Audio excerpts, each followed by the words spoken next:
buenas de nuevo, un saludo muy especial, en esta ocasión proponiéndoles puntos para la mañana de mañana, el primer tramo del día de mañana, que sería ya el cuarto de ejercicios.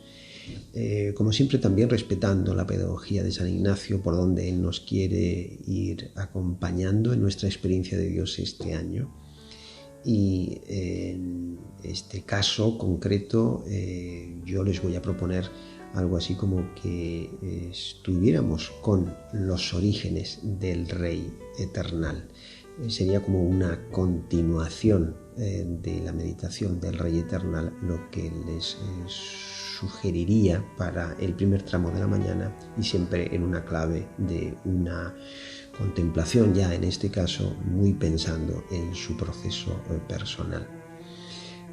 Quizás muy importante como caer en la cuenta de que cuando hacemos la meditación del Rey Eternal queda ante nosotros la certeza de un llamamiento de ese Rey Eternal que está ahí, pero que necesita ser descubierto paulatinamente en el transcurso de los ejercicios.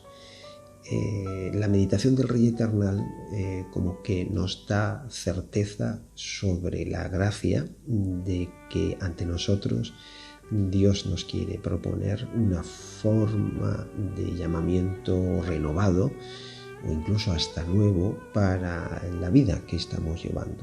El punto es que necesitamos todavía un recorrido para ir concretando exactamente de qué llamamiento se trata.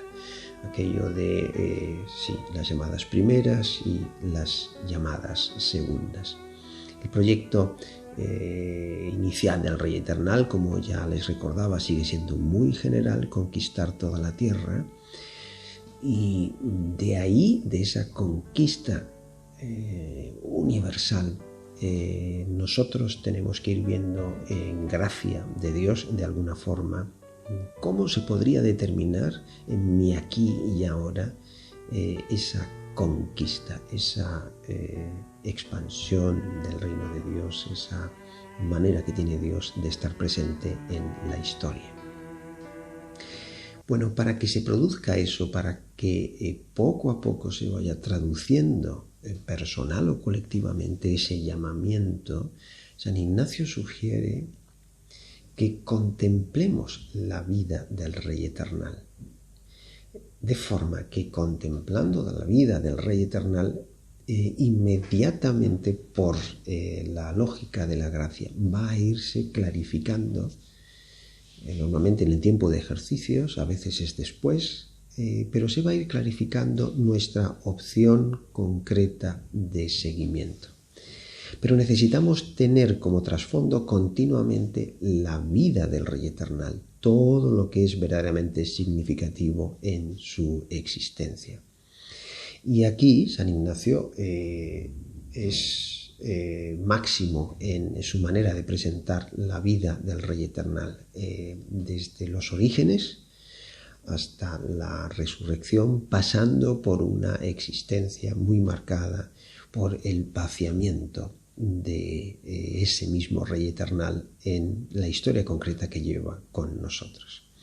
Es decir, que San Ignacio no nos anima a contemplar un trozo del Rey Eternal, algo que, por ejemplo, muestre cómo actúa Jesús, por ejemplo, y no selecciona los evangelios y simplemente se ciñe a aquellos momentos en que vemos a Jesús realizando milagros o realizando acciones muy determinadas, sino que prefiere darle al ejercitante como trasfondo para el descubrimiento de ese llamamiento personal, prefiere situarlo contemplativamente ante todo el panorama de la existencia de Jesús, y en concreto le da mucho valor a los orígenes. Entonces, en eso de demandar en qué vida o estado de nosotros se quiere servir su divina majestad, que es un poco el deseo de fondo de este momento de los ejercicios, el deseo de fondo es, insisto, descubrir ese llamamiento segundo. Qué importante es que accedamos a las contemplaciones sobre cómo Dios quiere instalarse en la historia, cómo quiere incorporarse a la historia. Y esto San Ignacio lo desarrolla en ejercicios, poniendo contemplaciones diferentes desde la encarnación hasta lo que vendría a ser algo así como el inicio de la vida pública de Jesús.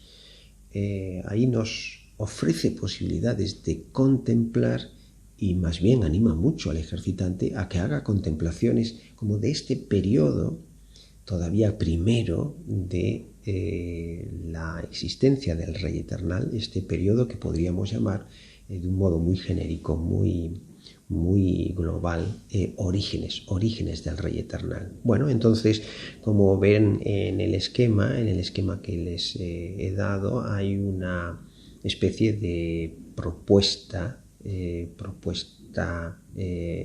muy de inicio, una propuesta en la que hay un menú muy amplio.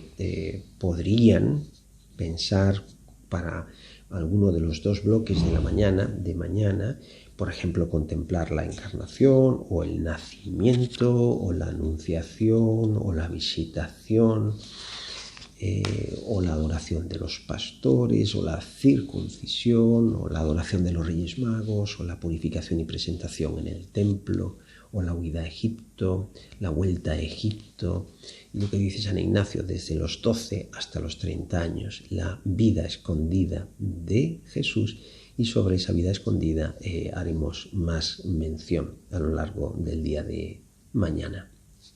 Y por supuesto la pérdida en Jerusalén y el hallazgo en el templo. Ahí tienen muchas posibilidades, ahí tienen referencias a dónde aparece en concreto el planteamiento de estas contemplaciones en el librito de los ejercicios, y como siempre parte de su trabajo espiritual será pensar qué escena de los orígenes del Rey Eternal como que les va ahora personalmente, como que les repercute personalmente de un modo un poquito especial, y entonces elegir esa contemplación y realizarla. Pero a modo siempre de consideraciones comunes a todas estas escenas de los orígenes, les voy a subrayar como diferentes aspectos que creo que están presentes en, insisto, todas las contemplaciones, y como que nos contextualizan internamente, me parece que de un modo positivo, para afrontar estas contemplaciones de los orígenes. Empiezo con la primera consideración. La intención primera es la que es esta consideración inicial que quisiera hacer, y así la titulo, ¿no? La intención primera. ¿Qué quiero decir con esto? Lo que quiero decir es que en Jesús tendríamos que ver, en ese Jesús todavía como primero, ese Jesús de los orígenes, ese Jesús que de pronto aparece en la historia, tendríamos que ver en él como su fondo un impulso originario de misericordia. Tendríamos que ver en él a la Trinidad que toma una iniciativa que parte de ella, una iniciativa de bien, de forma que esa iniciativa hace algo sorprendente, y es que rompe la superficie y la continuidad del mal en el mundo y en la historia, y abre el mundo y la historia a otra página, a una página diferente. En los orígenes, imagínense, ¿no? Las personas que se van encontrando con este Jesús primero, este Jesús que todavía no es del todo conocido, estas personas cada vez podían entender más. Después fue así ya en la vida pública, cuando se producía un encuentro con el Nazareno, como que se podía entender que Jesús trascendía al mundo y trascendía a la historia. Jesús estaba situado como en otro plano, desde el cual el mundo y la historia recibían un significado completamente distinto. como que con Jesús propiamente se inicia algo tan nuevo, algo tan diferente, que no podemos entender el pasado de la misma manera a como podemos entender el presente y el futuro, precisamente porque aparece Jesús.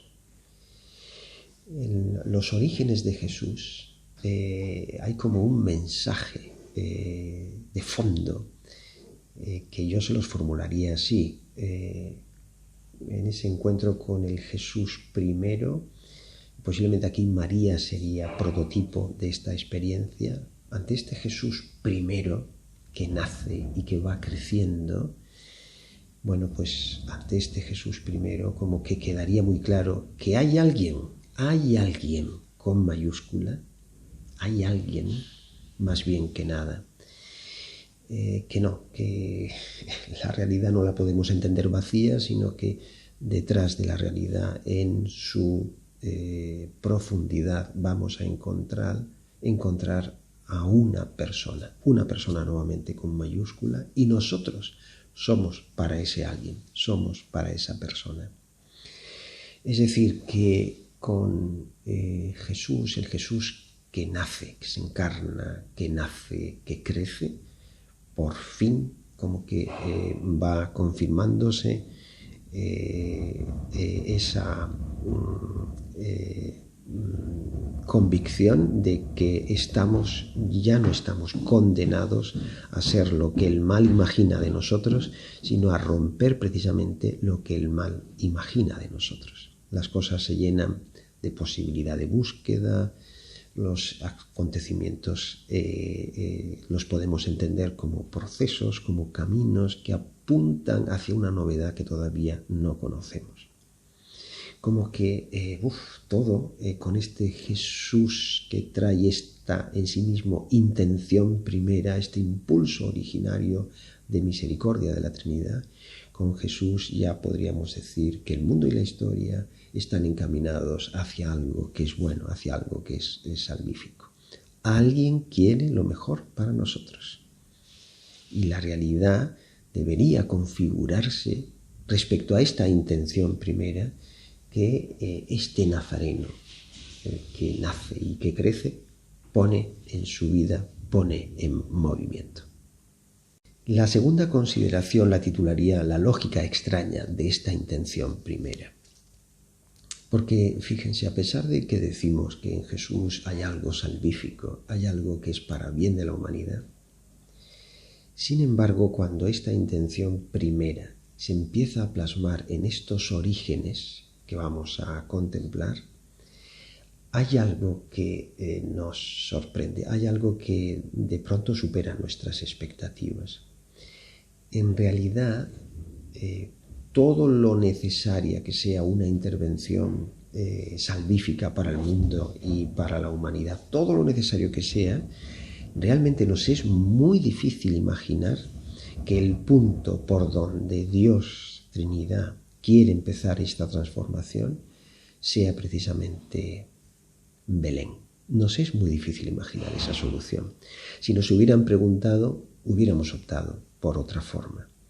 Pero no, es el establo, es ese punto mínimo de la geografía de Israel, el que prefiere la Trinidad para activar este proceso de salvación en el mundo y en la historia. La buena noticia es que es así, es que es en Belén en donde se empieza precisamente a desarrollar la transformación. Y realmente tendríamos que decir que es una lógica tan extraña esta, la de iniciar todo en Belén, y de aquella forma, es tan extraña para nosotros que quizás tenemos aquí la confirmación de que quien está pensando en la salvación de la humanidad no somos los hombres, sino Dios mismo es quien está pensando en la salvación.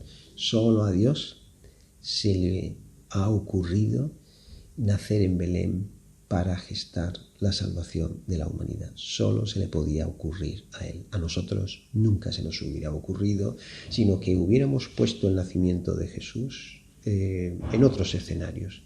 y posiblemente en otros momentos y con otras personas y de otra forma. Después sobrevendrán ciertamente acontecimientos como la matanza de los inocentes, que vendrían a decir que, bueno, incluso aunque sin entenderlo demasiado, en Belén se ha producido algo definitivo para la historia, y el mal entonces intentará, y la matanza quizás, la matanza de los inocentes, representa esa resistencia del mal. El mal intentará seguir apagando esa luz. Bueno, incluso aceptando que fuera así, hay que reconocer que Belén nos sorprende a cualquiera. Es un dato con el que no contábamos, y estamos ante un tramo de ejercicios en que ya sería una gracia muy grande aceptar esta lógica tan extraña que tiene Dios para intervenir en la historia. La tercera consideración, el cronómetro de la salvación. El momento y la duración en que se despliega la intención primera, esa intención primera de la que hablábamos antes, bueno, ese momento y esa duración no se corresponden a nuestra manera de medir el tiempo. Fíjense lo que le sucede a Simeón, al anciano Simeón. Es quizás el ejemplo de que hay que aceptar que Dios es el dueño absoluto del ritmo de la salvación de la humanidad. Y Simeón ya es muy anciano cuando aprecia que Dios tiene ya una iniciativa como más definitiva, cuando se da cuenta de que Dios decide en el momento en que Él decide, en que Dios mismo decide, el momento en el que Dios decide intervenir. El que aparezca la salvación no es el fruto de una maduración progresiva de la humanidad que se pueda prever, no es algo que podamos calcular, no es propio de una época y no de otras, no es singular para una sociedad y no para otras en determinados momentos de su singladura histórica. No, nada de eso. Todo eso está roto. Dios irrumpe en la historia cuando quiere. Dios decide poner la bisagra entre el Antiguo y el Nuevo Testamento cuando quiere. Y eso es lo que vive Simeón, en esta clave de que sí, la salvación tiene un cronómetro diferente. Es algo que se confirma con el Jesús de estos primeros pasos, de estos orígenes.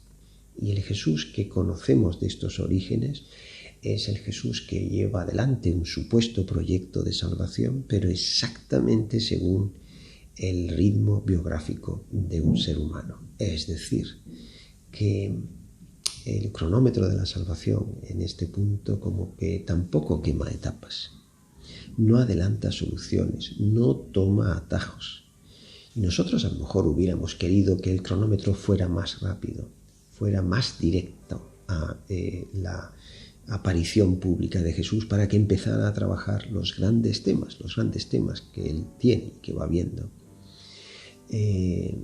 Pero no es así. Los evangelios nos dicen que estos orígenes del Rey Eternal discurren según una velocidad del tiempo que nos parece excesivamente lenta.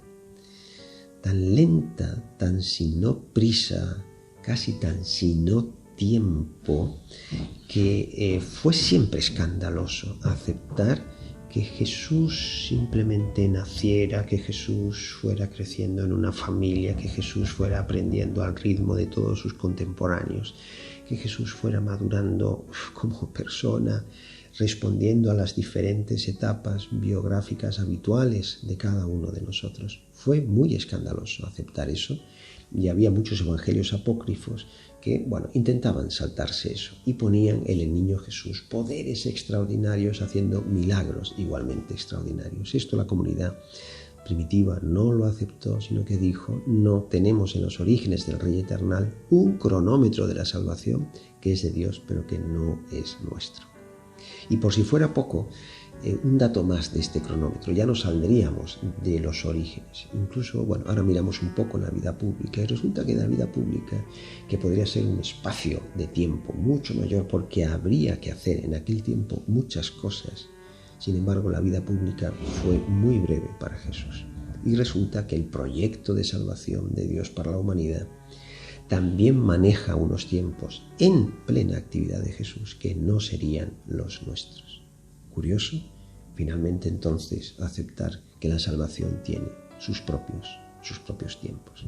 Y última consideración, la vida extraordinaria en la vida ordinaria. La vida cotidiana, según los orígenes de Jesús, es la que parece que va amasando aquel que tiene la vida extraordinaria. Muchas veces hemos pensado que es casi